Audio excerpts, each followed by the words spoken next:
Frantzia osoan bezala Baionan ere Emmanuel Macronen politikaren kontra mobilizatu dira asteburu honetan.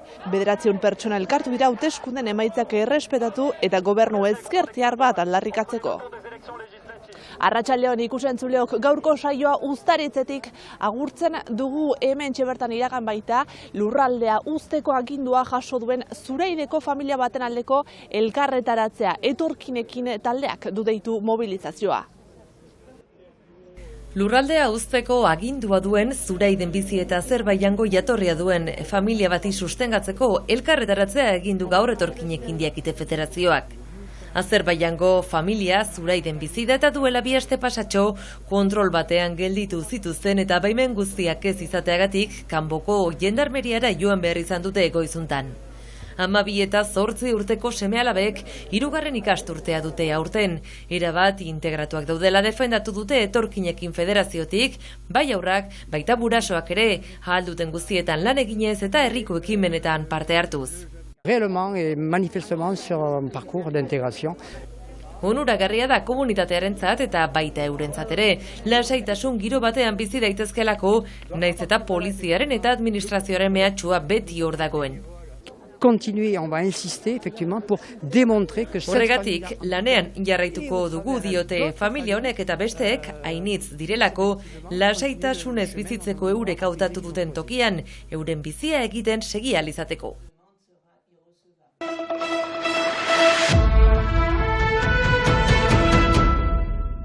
Michel Barnielen ministroaren izendapena salatzeko manifestazioa antolatu dute asteburu hontan Baionan.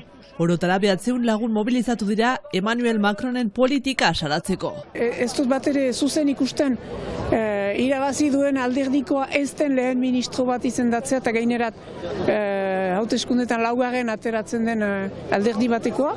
Eta alderdi hori gainerat azkenik Rassemblement Nacional horren begipean bere zilegitasuna duena.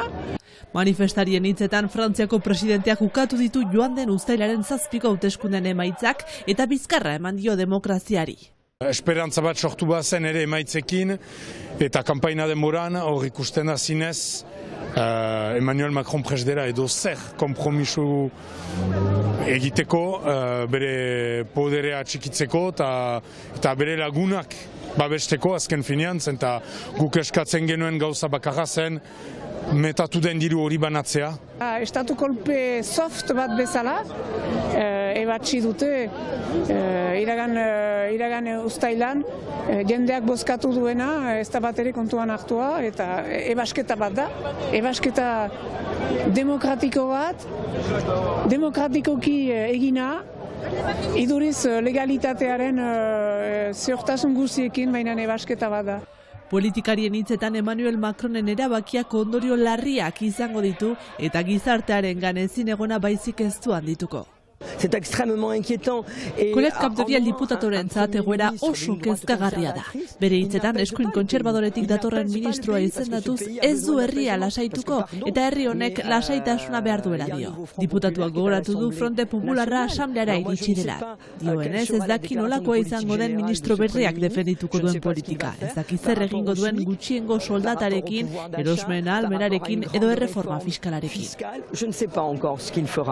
Sindikatuek eta gizarte orokorrak ez du onartuko, argi da, HR handi bat senditzen da eta eraikiko da ondoko aste eta hilabeteetan eta karriketan jokatuko da bozen emaitza ez baita errespetatua izan. Larun batekoa ez da azken mobilizazioa izango. Bihar bertan hezkuntza arloan hainbat sindikatuk greba eguna antolatu dute, besteak beste irakasle falta salatzeko.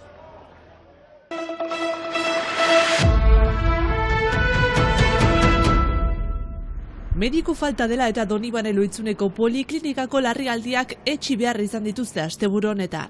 Hain zuzen larrialdi zerbitzua bertan behera gelditu da ostiraletik bihar arte, gaueko 9:00 goizeko 8:00 arte. Zuzendaritzak agiri batean aipatu duenez, lanean dagoen taldea ordezkatzeko aterabide nahikorik ez da aurkitu. Hori dela eta egunean zehar eskinitako zerbitzua ere egokitu behar izan du. Ez da lehenaldia horrelako erabakia hartu behar izan duela zuzendaritzak. Iaz eta duela 2 urte ere egoera antzekoa bizi izan zuelako.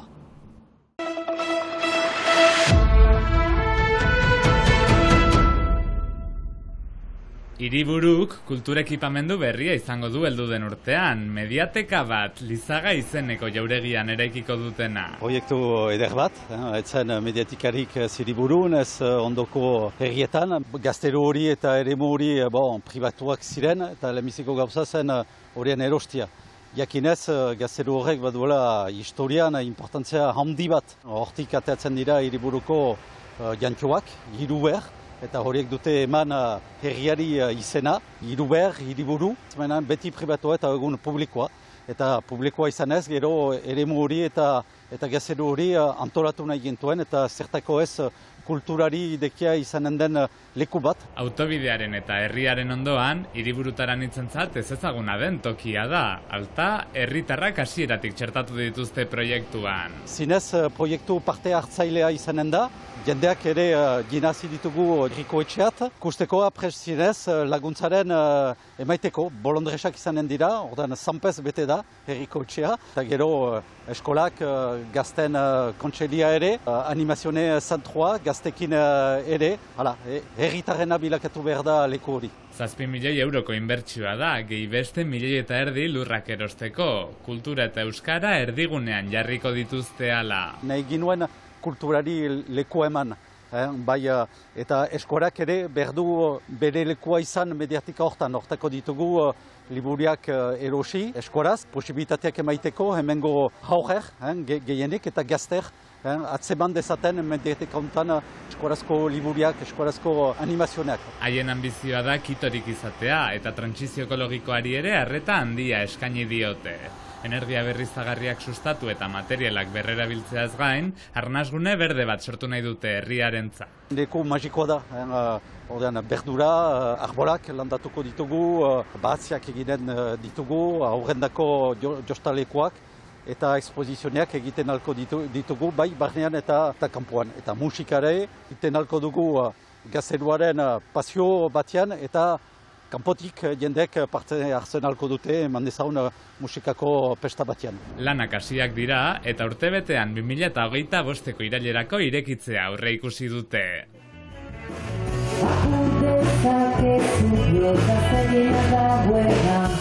Itoitz taldea 80. hamarkadan euskal eszenako talde garrantzitsuenetako bat izan zen, eta 10 urteko ibilialdian 8 diska eta hainbat kanta gogoan garri utzi zizkigun.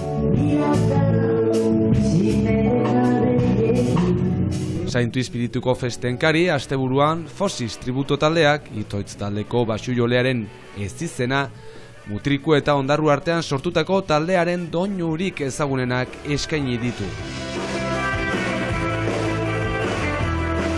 Ikusentzuleok elurretan kantarekin gure agurra, elurterik ezean ere bihar hemen izango gaituzue. Bihar arte!